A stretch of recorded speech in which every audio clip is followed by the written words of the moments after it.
ایک تکبیر تو تکبیر تشریق ہے جو واجب ہے، وہ 9 ذی الحجہ سے شروع ہوگی صبح کے فجر کے وقت سے، اور 13 ذی الحجہ کی شام تک، عصر تک جاری رہے گی۔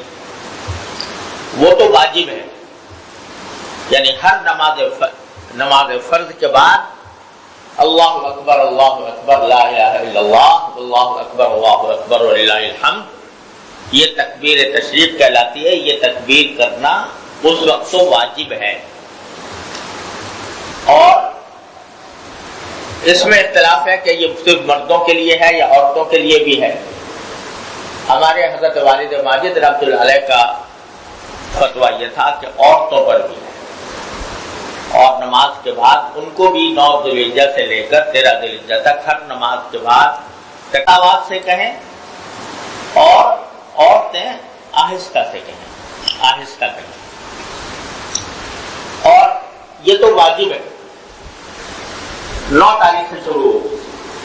لیکن اور دنوں میں جیسے آج کا دن گزر رہا ہے یا دوسرے دن گزرے ہیں، ان کے اندر بھی تکبیر اور تحلیل، اللہ کی بڑائی بیان کرنا اور اللہ تعالیٰ کی توحید کا ذکر کرنا، اللہ اکبر لا الہ الا اللہ،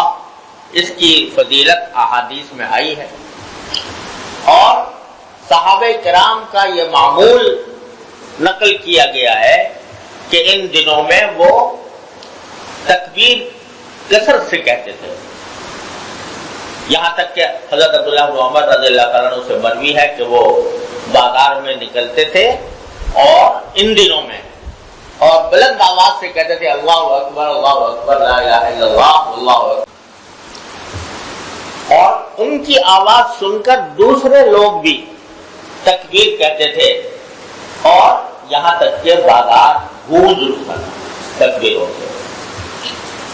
صحابہ کرام کی یہ سنت آج کل متروک ہوتی جا رہی ہے۔ ہم لوگ صرف 9 ذی الحجہ سے جو تکبیر تشریق کہتے ہیں، لیکن اور اوقات میں چلتے پھرتے اٹھتے بیٹھتے زبان پر تکبیر ہونی چاہیے۔ یہ بھی ایک عمل خیر ہے جو ان دنوں کے ذات میں، اور دنوں میں بھی آدمی اگر کہے تو کوئی مذائقہ نہیں ہے، لیکن ان دنوں میں خاص طور پر اس کی فضیلت ہے کہ چلتے پھرتے اٹھتے بیٹھتے آہستہ آواز سے یا بلند آواز سے دونوں طرح جائز ہے، اور یہ تکبیر کہتے ہیں۔ تو ایک تو یہ خصوصیت اللہ تعالیٰ نے رکھی، اور حدیث میں آتا ہے کہ حضرات صحابہ کرام رضی اللہ تعالیٰ عنہ مجمعین جب حج کے لیے جاتے تھے، حج کا احرام باندھتے تھے، اور آج مینا جیسے جا رہے ہیں، تو ان کے حق میں سب سے بڑا ذکر جو سب سے زیادہ فضیلت ہے وہ لبیک اللہم لبیک، لبیک اللہم لبیک، لبیک لا شریک لک لبیک، ان الحمد والنعمت لک والملک لا شریک لک۔ تو بعض صحابہ کرام تلبیہ کثرت سے پڑھتے تھے، اور بعض صحابہ کرام تکبیر کہتے تھے، اللہ اکبر لا الہ الا اللہ، اللہ اکبر وللہ الحمد۔ جو تلبیہ پڑھ رہا ہے اس کے اوپر بھی کوئی نکیر نہیں کی جاتی تھی، جو حج میں موجود نہیں ہے، جیسے ہم لوگ حج میں نہیں جا سکتے، تو ان کے لیے لبیک اللہم لبیک کا کلمہ تو نہیں ہے، یہ حاجیوں کے ساتھ مخصوص ہے۔ لیکن دوسری چیز اللہ اکبر لا الہ الا اللہ، اللہ اکبر وللہ الحمد، یہ تکبیر ہم لوگوں کے لیے بھی ہے، اور اس طرح اللہ تبارک و تعالیٰ نے اپنے فضل و کرم سے ہمیں حاجیوں کے ساتھ ایک نسبت عطا فرما دی۔ وہ 2 قسم کے ذکر کر رہے ہیں، ایک لبیک اللہم لبیک اور ایک تکبیر، اور ان لوگوں کے ساتھ ہمیں بھی اللہ تبارک و تعالیٰ، دور رہنے والوں کو بھی اللہ تعالیٰ اس طرح نوازتے ہیں کہ بھئی وہ تم تلبیہ تو پڑھ نہیں سکتے، لیکن یہ تکبیر اللہ تبارک و تعالیٰ ہمیں بھی محروم نہیں فرمائے۔ تو یہ بھی ایک سمجھو کہ حجاج کے ساتھ ایک مشابہت پیدا کر دی ہے. حجاج بھی بلند آواز سے لبیک اللہم لبیک پڑھ رہے ہیں، تم بلند آواز سے تکبیر کہو اللہ اکبر اللہ اکبر، لا الہ الا اللہ اللہ اکبر اللہ اکبر، تو تمہاری کسی درجے میں ان کے ساتھ ایک مشابہت پیدا ہو، اور تم اللہ تعالیٰ سے یہ کہہ سکتے ہو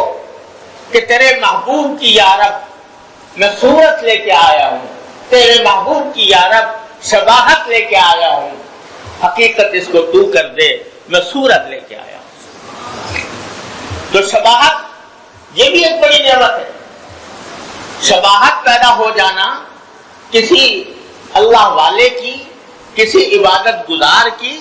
اللہ تعالیٰ کے عبادت کرنے والے گزار کی، اللہ تعالیٰ کے عبادت کرنے والے کی اگر شباہت بھی پیدا ہو جائے تو یہ شباہت بھی کوئی معمولی نعمت نہیں ہے. تو اللہ تبارک و تعالیٰ انشاءاللہ اپنے فضل و کرم سے ہمیں بھی محروم نہیں فرمائیں گے. ان کو 2 ذکر بتائے گئے ہیں، ہمیں ان میں سے ایک ذکر بتا دیا گیا کہ ان کے ساتھ تمہاری مشابہت پیدا ہو. تو چلتے پھرتے اٹھتے بیٹھتے بھی یہ عمل شروع کر دینا چاہیے، عشرے کے اندر کرتے رہنا چاہیے. اب جو سمجھو کہ 2 ہی دن باقی ہیں، لیکن ان 2 دنوں کے اندر بھی اگر ہم اس کا اہتمام کر لیں، چلتے پھرتے اٹھتے بیٹھتے گھروں میں، گھر سے باہر نکلتے ہوئے یہ تکبیر کہتے رہنا چاہیے. ایک خصوصیت تو اس ذل ہی چاہیے.